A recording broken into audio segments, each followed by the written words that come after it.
ये 2025 का winter session देश के लिए बहुत प्रोडक्टिव सेशन रहा है।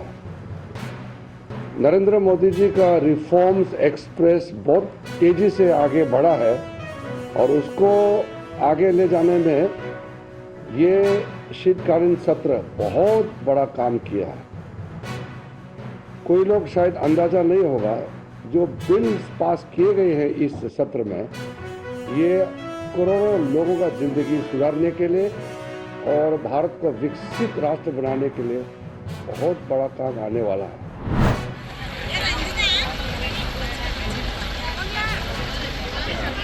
ಹಸಿರು ನಿಶಾನೆ ತೋರಿಸುವ ಮೂಲಕ ಈ ವಿನೂತನವಾಗಿರತಕ್ಕಂಥ ಆರೋಗ್ಯ ಸೇತು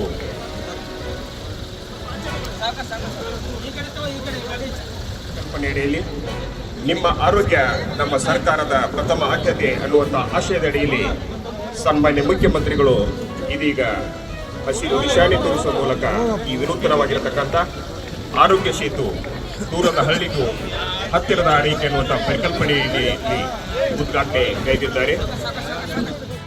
ಈಗಾಗಲೇ ಆರೋಗ್ಯ ಸಚಿವರಾದಂಥ ದಿನೇಶ್ ಗುಂಡೂರಾವ್ ಅವರು ಈ ಕಾರ್ಯಕ್ರಮದ ಬಗ್ಗೆ ವಿವರಣೆಯನ್ನು ಕೊಟ್ಟಿದ್ದಾರೆ. ಇಲ್ಲಿ ಆರೋಗ್ಯ ಸೇವೆ ಕೊಡಲಿಕ್ಕೆ ಆಗ್ತಾ ಇಲ್ಲ, ಸಂಪರ್ಕ ತೊಂದರೆ ಇದೆ, ಅಂಥ ಕಡೆಗಳಲ್ಲಿ ಅಂಥ ಜನರಿಗೆ ಆರೋಗ್ಯ ಸೇವೆಯನ್ನು ಕೊಡ್ತಕ್ಕಂಥ ಕೆಲಸವನ್ನು ಮಾಡ್ತಾ ಇರ್ತಕ್ಕಂಥದ್ದು. ಹಿಂದೆ ನಾವು ಆಂಬುಲೆನ್ಸ್ಗಳನ್ನು ಮಾಡ್ತಾ ಇದ್ದೆವು. ಆಂಬುಲೆನ್ಸ್ಗಳಿಗೆ 2,90,000 ರೂಪಾಯಿಗಳು ಖರ್ಚಾಗ್ತದೆ. ಇದನ್ನು ಮಾಡಿರೋದ್ರಿಂದ 1,60,000 ರೂಪಾಯಿ ಖರ್ಚಾಗ್ತದೆ. ಅಂದರೆ ಸುಮಾರು ಅರ್ಧದಷ್ಟು ಕಡಿಮೆ ಆಗ್ತದೆ ಖರ್ಚು.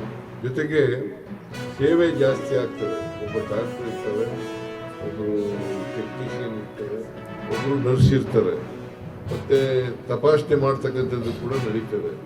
ತಪಾಸಣೆ ಮಾಡಿ ಚಿಕಿತ್ಸೆ ಕೊಡ್ತಕ್ಕಂಥ ಕೆಲಸವನ್ನು ಕೂಡ ಮಾಡ್ತಾರೆ. ದಿವಸ ಹೋಗ್ತಾರೆ ಅಂತ ಪೂರ್ವವೇ ನಿಗದಿ ಆಗಿರ್ತದೆ.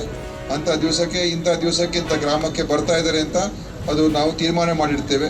ಅಲ್ಲಿ ಹೋಗಿ ಅವರು ಅಲ್ಲಿ ತಪಾಸಣೆಯನ್ನು ಮಾಡಿ ಪರೀಕ್ಷೆಗಳು ಮಾಡ್ತಕ್ಕಂಥದ್ದು ಕೂಡ ಮಾಡಿಕೊಟ್ಟಿದ್ದೇವೆ ಸರ್. ರ್ಯಾಪಿಡ್ ಡಯಾಗ್ನೋಸ್ಟಿಕ್ ಕಿಟ್ಸ್ ಕೂಡ ಕೊಟ್ಟಿರ್ತೀವಿ. ಏನೇನು ಅಲ್ಲಿ ಪರಿಶೀಲನೆ ಮಾಡ್ತಕ್ಕಂಥದ್ದು ಕೂಡ ಮಾಡ್ತೀವಿ. ಏನಾದರೂ ಇನ್ನೂ ಹೆಚ್ಚಿನ ಅವರಿಗೆ ಆರೈಕೆ ನೀಡುವಂಥ ಅವಶ್ಯಕತೆ ಇದ್ದಾಗ ಅವರಿಗೆ ಬೇರೆ ಆಸ್ಪತ್ರೆಗಳಿಗೆ ಅವಾಗ ನಾವು ಅವ್ರಿಗೆ ಮಾರ್ಗದರ್ಶನ ಕೊಟ್ಟು ಶಿಫ್ಟ್ ಮಾಡುವಂಥದ್ದು ಕೂಡ ಮಾಡ್ತೀವಿ.